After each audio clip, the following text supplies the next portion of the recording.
Good afternoon. I hope like hell that your coffee worked because this is a really tough time to talk to people. I'm wandering around because if I stand still I'll probably fall asleep myself, and I just want to make sure you're all able to hear me. Yep, we're laughing.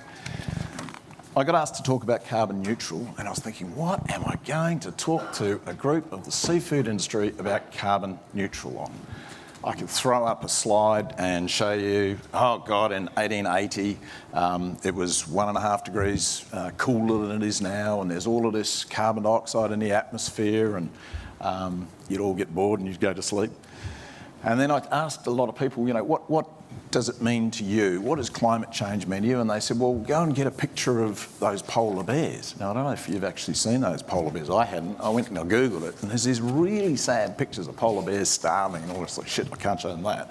So that's my starving polar bear, right? But the thing is, obviously there's a bit of an impact at the moment, and it's climate change. And I'm not trying to say carbon neutral is necessarily the answer to climate change, but it starts a conversation.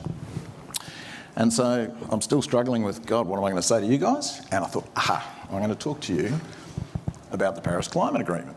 Wow, it's wonderful. I mean, it's signed up by 195 nations. It's actually ratified by 120 something already. It's got to be a good thing. They're going to reduce the amount of temperature increase to less than 2 degrees over 1880. And you think, wow, that's got to be pretty cool. But there's a slight hitch, right? There's these Americans that just decided, stuff the Paris Agreement, we're going to walk away. And I thought, shit, I don't want to talk about that then. However, what I did want to do is I wanted to explain some of the feeling around the Americans walking away. And I looked around and found this thing now. Unfortunately, it's in German. So I know there's at least a couple of people that speak German, and you might need it explained. But there was a German bulletin that came out pretty soon afterwards. And it really did sum it up for me. It's like, yes, somebody got it in Germany. Bloody beauty. And there was a talk this morning, talked about being bold, and you've got to give the Germans 100% for that, right? What a shit-hot headline. Anyway, honestly, I was going to bat on about this for hours, and I thought, nah, you guys, you're going to think I'm a zealot, right? And I am not a zealot. I am a normal, ordinary person who works in the seafood business like all of you guys.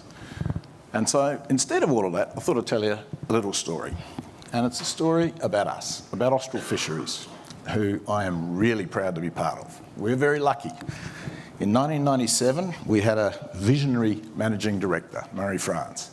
And he was the first person in the world from the seafood business to sign up with WWF and Unilever to MSC. And Dave Carter and I, we copped shit for years about that. I was like, what are you doing this for? It's crazy. But it transformed how we did business. As you'll see, we signed in 97. Excuse me.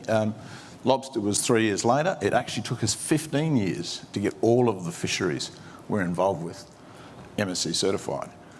We didn't do it necessarily because we want the MSC tick. We did it because it drives who we are and what we're doing, and it says a lot about what we are as a seafood part or business. But at 2012, we sort of thought, gee, what are we going to do next? And it wasn't until David, the second visionary in the story, went on a holiday, bastard, went down to the Antarctic. I've always wanted to go to the Antarctic. He went. And he comes back and he says, I've worked it out, I've got it, Martin. Do you know how many litres of diesel we burn a year? I said, no, actually, I haven't really thought about it. And Dennis, perfect. We burn 9 million litres of diesel a year to catch our product. We are actually not sustainable. Really? Because we're putting more shit in the atmosphere to pull fish out of the ocean. That atmosphere is polluting the ocean. Woo, let's do it. Carbon neutral. So in January, well, actually it was March 2016, we launched, and this is a terrible indictment now. I've learned all about the opportunities for marketing, and this is saying, oh, we're good, whereas it should actually say, gee, we've still got a long way to go. But at least it's a start. We offset every single thing that we do in the fish business. So we offset all of our diesel, we offset all of the electricity, we offset driving to work, we even offset me flying here today. And we did that through a Yarra Yarra biodiversity program. I've just realised there's a real trap here. all I see is the original slide. I don't see the next one, so this is a surprise. Okay, why do we do it? That's it. I knew there was a reason, why we did it.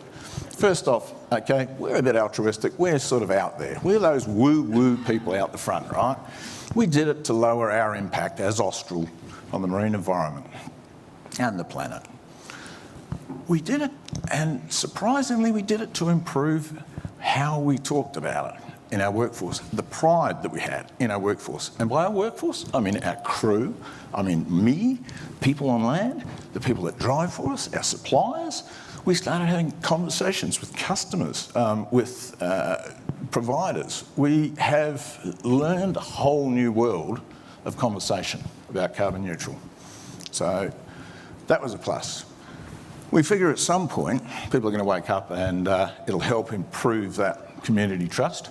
Some people call it social license, but whatever it is, at least it shows that we do care a bit. We hope to inspire others. We'd love to, because otherwise we're dicks, right? We're literally wasting all this money and time and energy and effort, and nobody else is there. But I think that's probably all right. But from the seafood business perspective, it also is an opportunity to show you can have a business and a purpose. I can only think in threes, and planet, people, product, and the intersection is the profit.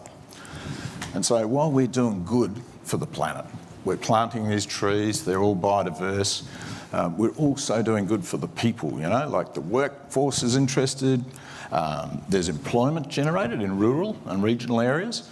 There's actually literally a honey farm. In fact, I met Eddie, the beekeeper, the other day. Awesome guy, right? He loves bees. How the hell does a fish business get involved in bees? God only knows. But this guy creates some of the best honey on the planet, and it's carbon neutral. The product, the price premium, that's the bit that's sort of missing at the moment. So it's expensive, but it's the right thing to do, and that premium will come, we reckon. We've also got a lot of branded product. And because of our branding, that allows us to tell stories, which is why my mouth goes dry. But telling stories and having carbon neutral as part of the story, that's a differentiation. So that'll help for sure. To prove our story, we decided to go for certification under the Australian Government National Carbon Offset Standard. And really, nobody in the world, maybe 10 or 20 people in Australia, actually know what the hell that is. But the main thing is it's independently validated by an auditor. It has a really clear set of standards. It gets a tick from a Commonwealth government perspective. And it helped a lot in terms of actually helping us understand what it was all about. You'll see there's two logos, and they're very different. The one that is the product is actually the bait that is caught, that we buy, that we use to catch the fish all the way through to when that fish ends up on the restaurant plate. The organisation is me, electricity, paper, easy. So who else got into products? When we certified, we realised, good God, mainstay of the seafood business, airlines, casinos and wineries, yes, perfect. They're our friends already. We all use them. These are just the ones under the Australian scheme. There's like so many others out there that you just wouldn't know. Organisations under the Australian scheme is too many to even see, but the mainstay, you know, they're the banks that we rely on. Cities is the councils, and that's only some of them, there are others, and audit firms, legal firms, that sort of stuff. Oh, that's so much better. I'm glad that water's going to be the real challenge in the future. Okay, Jeff Summerhays, businesses. For those of you who are directors of a business, be told, APRA's told us all, if you are the director of a business and you do not take account of climate change now, you can be sued. And we struggle with that. What the hell does that mean? I think of it as the smoking issue. Why did we introduce no smoking policies in the workplace?